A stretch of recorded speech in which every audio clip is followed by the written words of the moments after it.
Hello, everyone, and welcome back to another week of Just Gay Stuff podcast. I am Jess. And I'm Lauren. And look, I was really brave today. We are. I want to tell you why I was brave. Okay. So it was chilly up here in sunny Queensland. That was already brave of you. Yeah. And what? What was brave of me? It was brave of you to face the cold. Oh, yeah. Because, you're a sun baby. But I did it in shorts. Ooh. I wore shorts all day. And I say sunny Queensland, but this morning was actually quite rainy. All day. Did you not change your pants? You took a change of pants with you. I did take a change of pants with me, Lauren. I went to tennis this morning and I wore these cheeky little grey sport shorts and I didn't change out of them at all. Nobody can see them. No, but that's okay. I can, but nobody else can. I'm not even going to stand up for the video. No, don't. That is extra spicy content only. I'm just kidding. We don't do that. Now, you told me that you were going to start this episode off with something fun. I did because... Were you going to share the joke?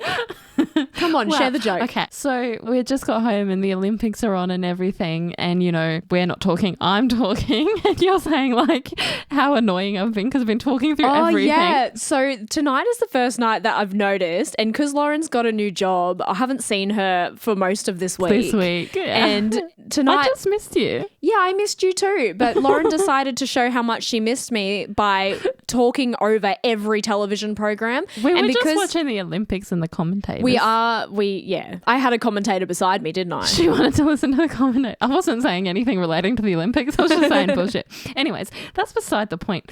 My point is, you know how us gays love astrology, right? We love astrology, don't we? Everyone I know's got the cosine app. No, it's not cosine. Cosine's maps. Is it? That's definitely not what I've got. Everyone I know's got the CoStar app, and we've all got our friends on CoStar, so we know like, ooh, are we compatible today? So Jess and I have ours. Now, I had to tell that Olympic story first for this CoStar to be as accurate as it is, right? Even though this episode will be out like 2 weeks after Olympics finishes. But that's fine. It doesn't matter. People will be like, oh yeah, we get it, the gist, right? So let me just look at it quickly. I read the normal stuff, and the normal stuff was just like spend a night at home because it's the first night we've had at home as well. Yeah, true. But the funniest part was when I scrolled down, because obviously you and I are friends on CoStar. We are. I think we're more than friends. We're more than in friends real life. on CoStar in real life, and compatibility. We're more than friends in CoStar in real life. But I read this bit where it said, take turns talking with Jess. If you feel like you're always running out of time with Jess, it's because you have been doing all the talking. It's so relatable right now.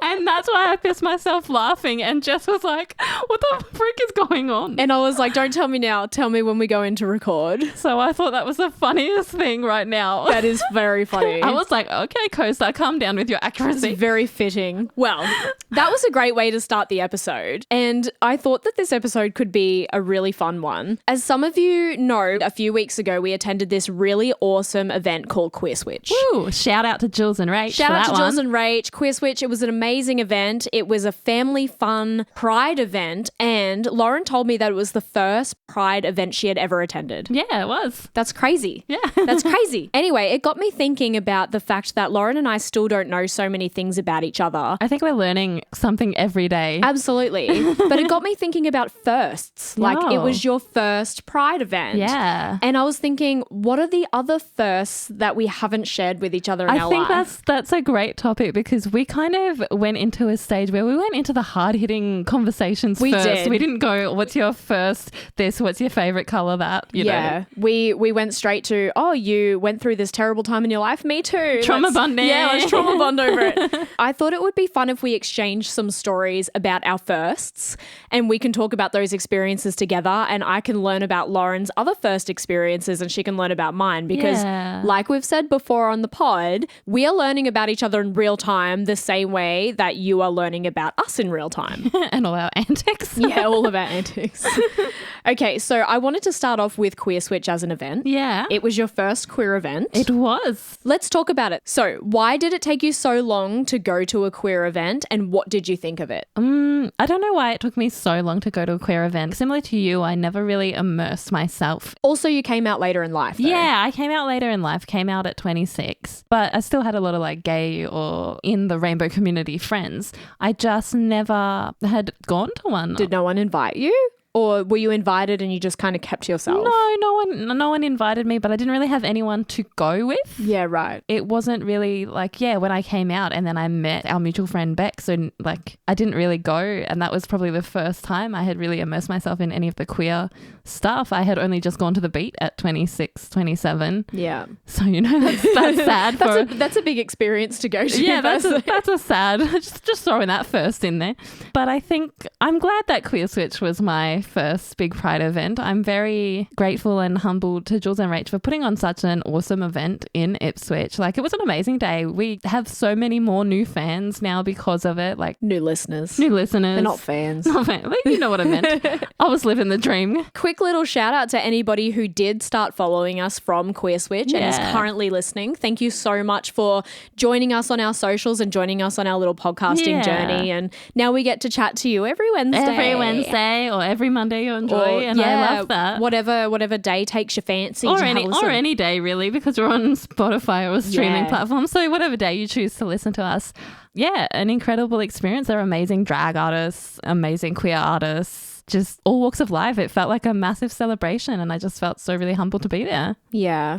My first Pride event was Pride Fair Day held at New Farm Park. Oh, yeah. Probably back in 2015, maybe 2015, 2016. I think that's still in the closet. Well, yeah.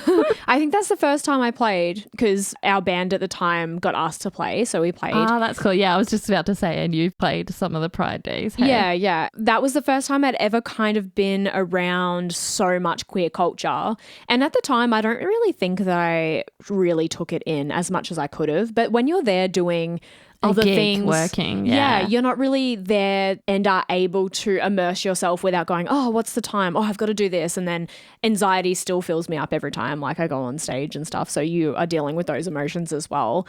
But then since I'd been back to play another one and then we played Big Gay Day at the back of the Wickham. That's cool. Can't even remember the year. It was the year that Boy George DJ'd and Sarah DeBono from The Voice played and the Potbellies. Oh, cool. So that was fun. But other than that, I haven't really been to queer events that I haven't been working at, quote unquote. I was going to say, technically you were quote unquote working at Queer Switch. Yeah. But how did that feel? I guess because it was a little bit different from the perspective, yes, you played original Scarlet Gunner show essentially, but being with the Just Gay Stuff podcast and first really immersing yourself in that experience, how was that? Immersing is definitely such a great word to use because I feel like I was finally a part of something bigger than myself that wasn't just music. Yeah. And to be relatable for somebody else. I think that's the other thing about this podcast and the opportunities that we get by doing it is that you suddenly are relatable for someone else to come up and talk to. And we had so many beautiful people come up and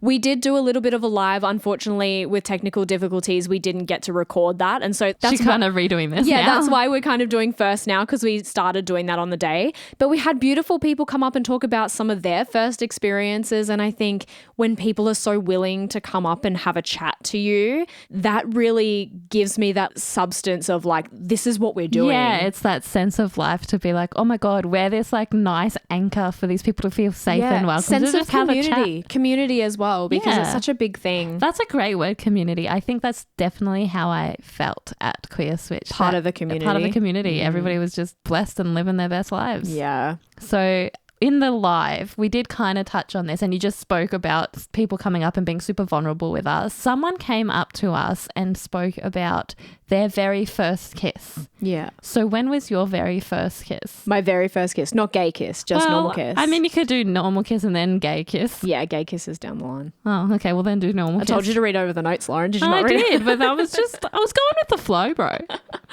My very first kiss ever, not gay kiss, just normal kiss, I think I was 9 and I was friends with this boy. Yeah, heterogeneous.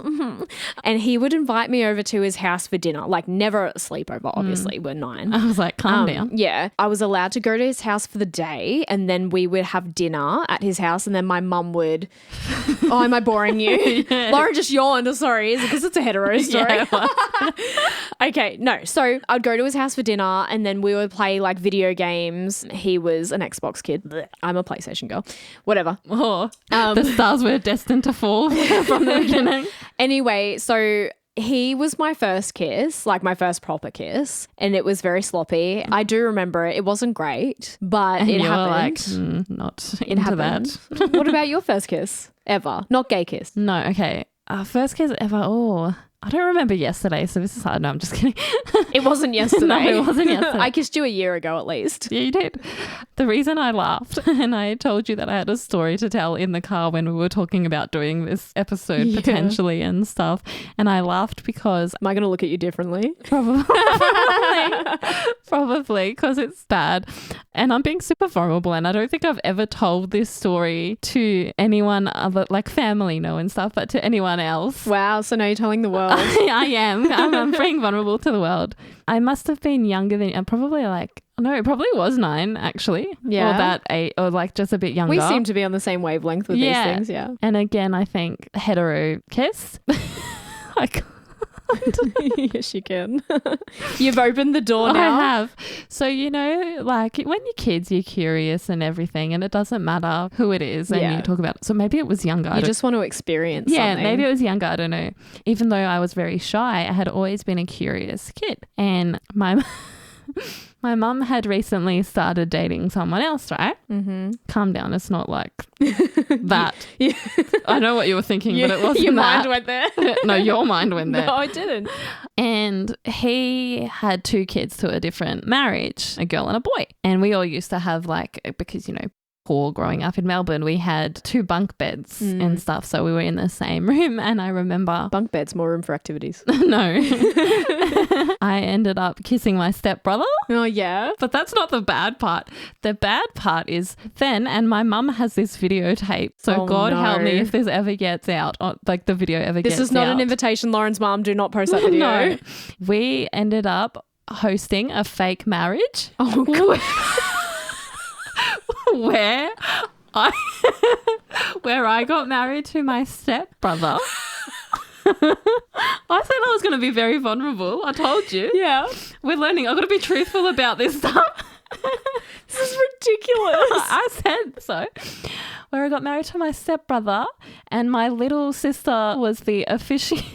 Is that what it's called? The celebrant? The celebrant. What did I say? The officiant. The officiant. She was the fish? Yeah, she was a fish. She married us, and for some reason she went to my wedding with a giant stuffed bear. But yeah, so my first kiss was with my stepbrother, and we got married. The irony is, however many years later now, we're both gay. Oh. That's ridiculous. Did you think I would tell you that kind of No, story? when you said you have a story and you were being vulnerable, that is not what I expected to leave your mouth. But I'm here for it. Do you look at me differently No, now? I don't. But all I can say is I'm glad he was your stepbrother. We'd have other issues here. That's why I said it wasn't that kind of issue. It was different kind of issue. Lauren, keeping it in the family. All right. Let's move away from that and let's talk about who was your first real crush. I'm not talking celebrity crush. We know that was Ooh. Shigo from Kim Possible.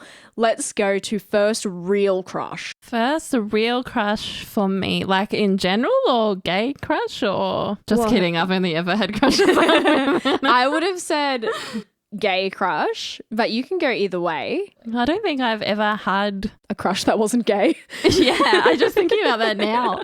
I think my first crush, I was in year 8, and it was my English teacher. Yeah. You touched on that I did a couple touch on episodes this. ago. Yeah, my English teacher, I just can't remember her name now, but in year 8, and she was like slim and blonde and beautiful. Why did you crush on her? What was it She about just her? was so nice. Yeah. Like she was so nice, and I don't know, she looked good, smelt good, and it was always trying to find excuses to go back to her classroom. And I remember getting really, really sad because she ended up leaving quite early or like halfway through the year and never came back because she was on a TV show with Rebel Wilson. Really? Yeah. Jesus. But it was like before Rebel Wilson was famous. Like it was So, like, in Fat one of Pizza? those. Yeah, something like Yeah. that. One of those Australian Yeah. TV shows. I think it was called The Wedge or something. Oh, yeah. Yeah. I've heard of that. So she was on that. I got so upset that she wasn't coming back. And I was Yeah. like, oh. Oh, sad for you. What about you?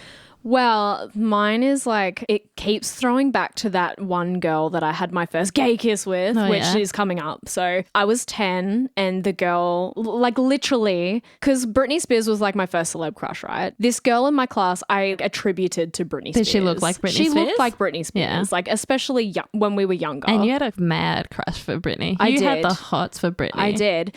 I remember going to class one day. I was in grade 5. This is in 2001. Shout out to 2001. I was in grade 5 and I remember going up to her one day and literally I said to her, I wish I was a boy so we could be together.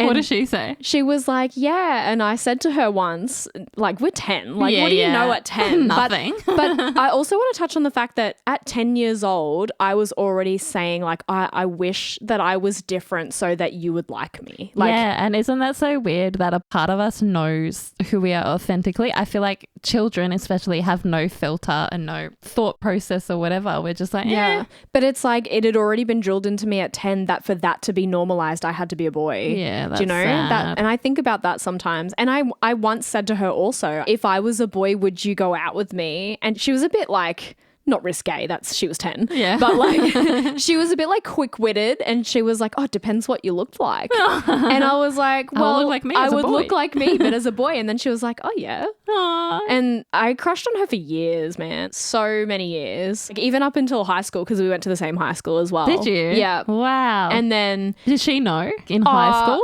I think she would have known. Was there any like feelings changed or whatever in high school? Like, did she I remember- reciprocate? Well, I remember before sports days, I'd like give her a hug and she'd give me a kiss on the cheek. And that was pretty cute. I used to live for that. You were like, She would have no idea. She would never listen to this podcast, but she would have no idea. But I would, yeah. you were like, sports day's coming up. Is If my she one listened, chance. Yes. if she listened, she'd know who she is. And all my friends that listen, you know who I'm Do talking you about. have her on FaceB? I do. Is she gay? No. Oh, is she married? No. She's engaged. Oh, Yeah, sad. Sorry. sad. That's okay. I have you. What am I? I'm not crying. Yeah. I ain't crying, girl. I ain't crying. I ain't crying. I ain't lying. Okay, so let's go to first gay kiss because we kind of touched on that. We did. Ooh, my first gay kiss. You already told me about the stepbrother, so let's move forward. Yeah, well, that wasn't a gay kiss. That was a hetero kiss. But he's gay now, so does it count as a gay kiss? Who knows? Who knows? Just kidding. Just kidding. My first gay kiss, probably like 15. You told me briefly that Yeah. it was like a theatre thing. Yeah. I think, I've mentioned constantly all of our episodes that I was a theatre kid, an English kid, whatever. Nerd. Yeah. Massive nerd. Massive nerd. I think I remember specifically that there was one time in year 9 that I did 3 production shows in a row.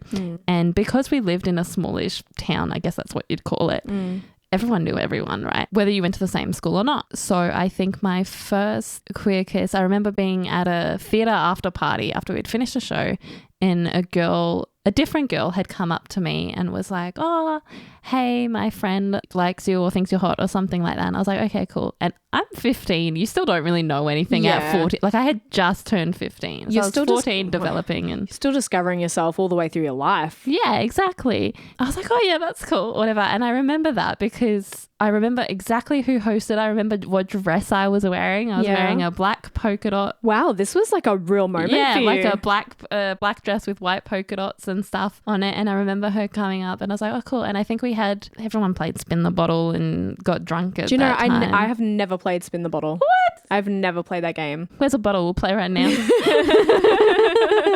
Yeah, so it was that. And we played the Spin the Bottle. And I think I kissed so many girls that night. I don't remember. But I remember being so flattered. But I was so annoyed because I had a crush on her friend Oh. instead of her. What a I'm like, bummer. damn. Did the bottle never land on her? No. Oh. What about you? Who was your first gay kiss? That girl. Oh, she was. Oh, Yep. no, you did touch Yep. on that. Yeah. in I don't even episodes. remember how it happened. I was going to say, considering you never played Spin the Bottle, how'd you guys kiss? Because we were friends. Yeah, we yeah, were yeah. good friends. And obviously that was such a... Was it a case of let's practice in case we kiss No, boys? it wasn't that. It wasn't that. This is what I mean. I don't even remember how it happened. I just remember she slept over my house one night and we slept in the lounge room because I only had a single bed. So it was never enough room for 2 people. So we were sleeping in the lounge room and I just remember like her kissing down my neck and then we kissed and then I just remember it like suddenly stopping and then I was like, no, come back.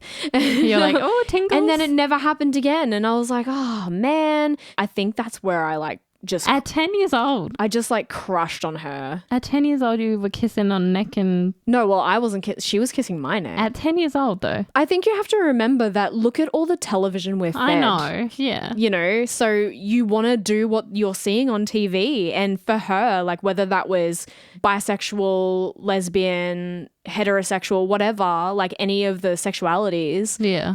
Whatever she was seeing on TV, I guess she was just reciprocating because she wanted to like imitate what she's seen. Yeah. And that's what we do when we're growing up and discovering what it is to have feelings, what it is to have relationships, what it is to, you know, be, I don't want to say intimate because 10 is way too young for that, but you know, you're discovering what those things feel. Yeah. It's the same as like when you realize that boys have different bits to you. And like, I remember this one weekend, I was really good friends with my neighbor. Yeah. And he was like, I've never seen a vagina. Well, you like, show me your bits. No, well, he was like, I've never seen a vagina. And I was like, haven't you?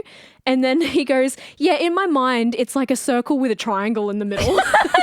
And I was like, no, let me show you. So I showed him my bits and he showed me his. And it was just like, oh, okay. Tit for tat. Yeah. We're just kids, like figuring each other out. We never did anything. We never kissed. We were just really good friends and just discovering life together. Well, I can understand that. It's kind of like, I don't understand the pictures and stuff that I'm seeing when you just make up shit in your mind, clearly. And you're like, what does it look like?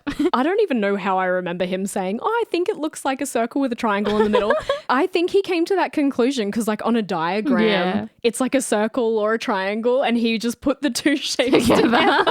That's so true. random. So funny. So you spoke a bit about your first gay kiss and the representation, I guess, that was going on for her as well as for you. What was your first gay awakening representation, do you think? I think the first time I ever saw anything remotely... I said gay, I meant LGBT, but you know what I meant. Yeah, I'm going to say, like, if we're talking about lesbian, and I think that's one thing to point out, which we will touch on in an episode when we talk about television and representation and those things.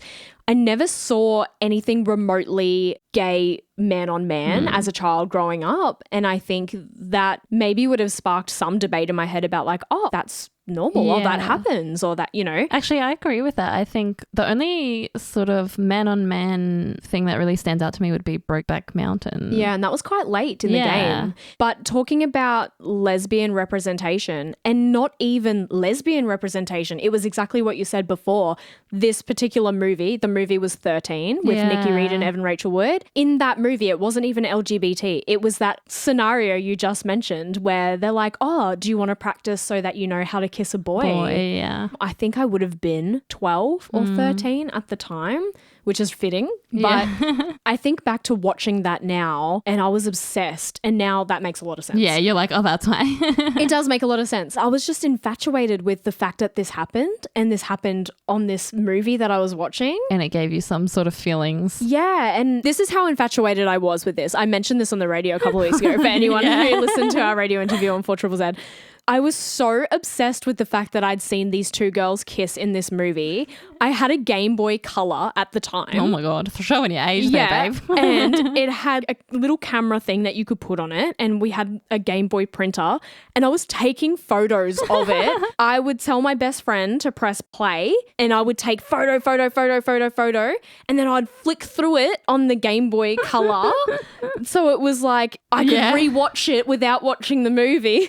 And then on the Game Boy printer, oh my God, I was like printing photos of these like two actresses kissing because it gave me so much life. And like I said, it makes so much sense now. But at the time, that was really confusing. You're just like, oh, why do I feel these feelings? Did you do what our friends, well, one of our friends who said that she had Drew Barrymore posted up on her wall. Did you do that with the photos you printed? Nah, because I think at that point you also know that it's not widely known. You don't see it. Yeah. So it is kind of that thing that you... Taboo. Yeah, you kind of know in your brain that it is is taboo, and so you hide it away. Sad. And I did that. I did that a lot. You know, I had an obsession with tattoo, like I was which like, I what? mentioned Yeah. in other episodes. Way back. And I think at that time I actually had a scrapbook, and I would cut out all the pictures. And funnily enough, their photos were always in the back of like the porn magazines. Oh, okay.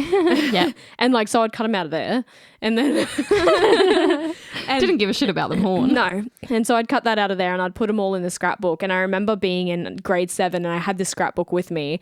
At the time, I was just like, oh, I really like this band for these 2 girls that were singing. I really like this duo. I didn't know why at the time. They just kind of spoke to me, and I liked what I was seeing. And I remember like the teacher looking at my scrapbook being like, wow, that's pretty pornographic. Really? Yeah. And at the time, I didn't think of that. And my parents were always super chill. They didn't care. Yeah. They were just like, oh, They were like, she's just creative. she's making scrapbooks. Like, she's so just cool. got creative flow. Okay. She'll be making cards in like 2 years. She's just an artist.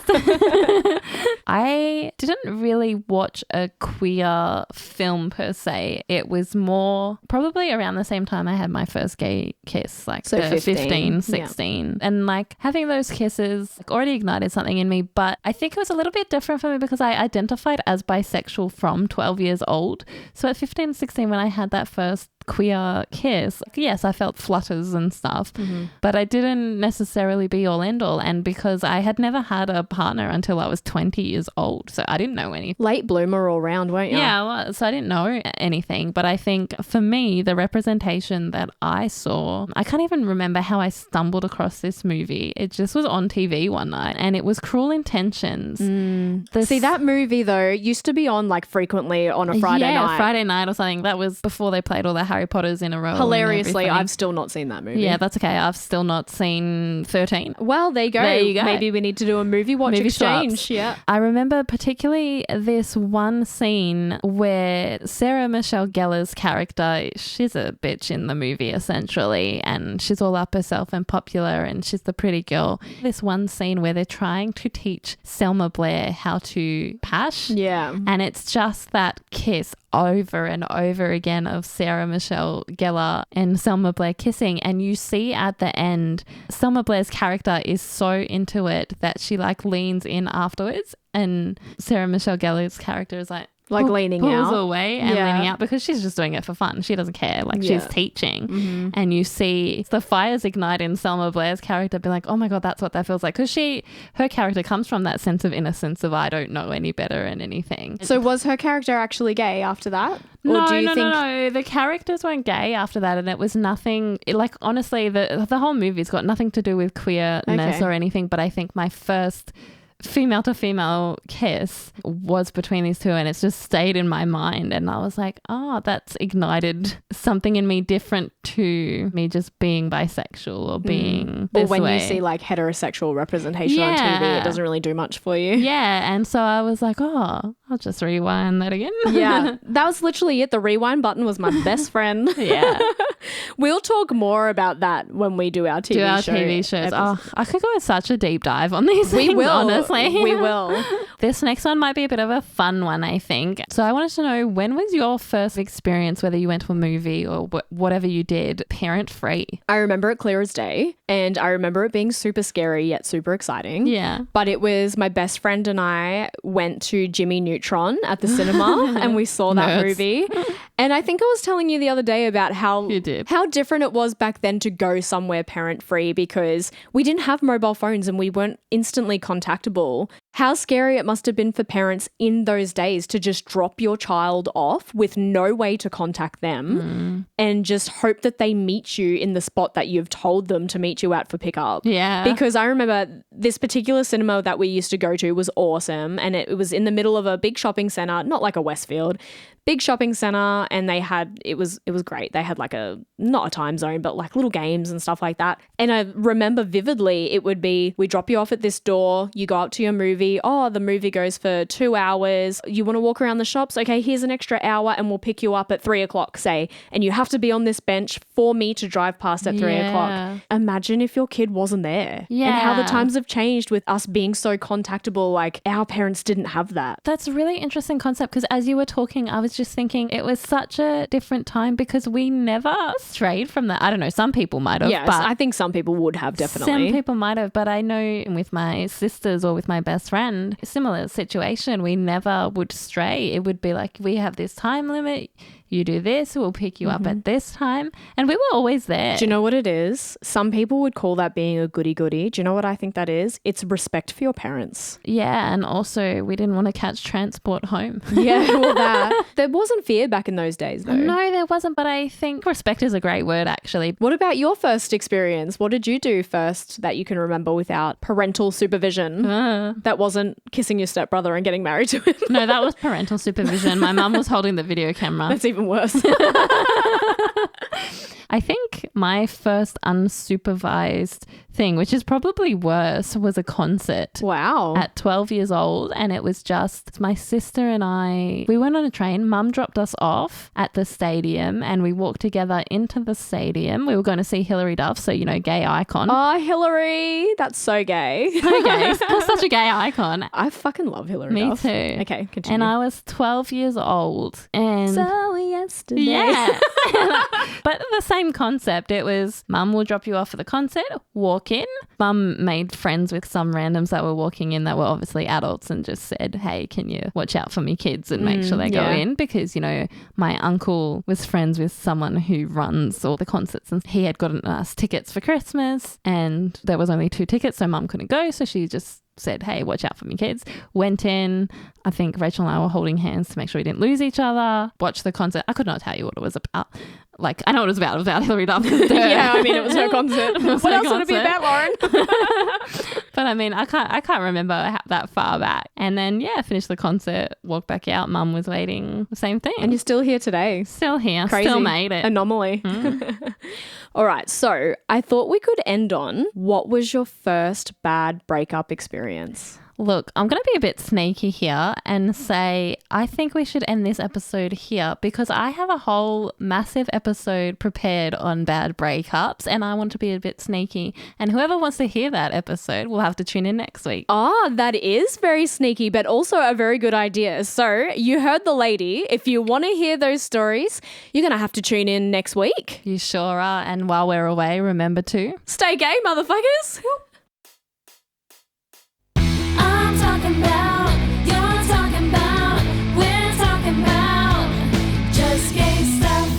Thanks for joining us on another episode of Just Gay Stuff.